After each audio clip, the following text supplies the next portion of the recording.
કે આ સંપૂર્ણ વળતર કેન્દ્ર સરકારની જે ગાઈડલાઈન છે 2024ની એમાં સ્પષ્ટ ઉલ્લેખ છે એક હપ્તે અને તે પણ એડવાન્સમાં। એટલે અમારી માંગ એ છે તમને પહેલાં પૈસા આપી દો સંપૂર્ણ વળતર અને પછી જ અમારા ખેતરમાં જીસીબી કે ઈટાચી લઈને કામ કરવા આવો, તે પહેલાં ખેતરમાં ન આવો। અને બીજી માગણી એ હતી કે 67 મીટરનો કોરિડોર છે,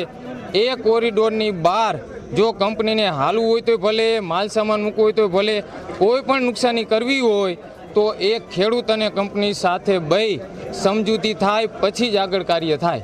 જેતપર ગામથી લઈને મોરબી કલેક્ટર ઓફિસ સુધી વિશાળ સંખ્યામાં ખેડૂતો જોડાય અને ટ્રેક્ટર રેલીનું આયોજન કરેલું હતું અને એમાં ખેડૂત તરફથી જે આજે કિસાન સંઘર્ષ સમિતિ વતીએ આજે આવેદનપત્ર આપવાનું આવ્યું હતું કે ભાઈ અત્યાચાર અને જે દમનગીરી કરી રહ્યા છે ખેડૂતો ઉપર એના માટે થઈને આજે ખેડૂત ટ્રેક્ટર રેલીનું આયોજન કરેલું હતું। જે પણ પ્રક્રિયાઓ અત્યારે ચાલી રહી છે કાયદાની રૂએ અને કાયદાની જોગવાઈઓ પ્રમાણે ચાલી રહી છે, જેથી જે પણ કાર્યવાહી છે એ કરવામાં આવશે। એના દ્વારા જે આવેદન આપવામાં આવ્યું છે એનો અમે અભ્યાસ કરીશું, પરંતુ જે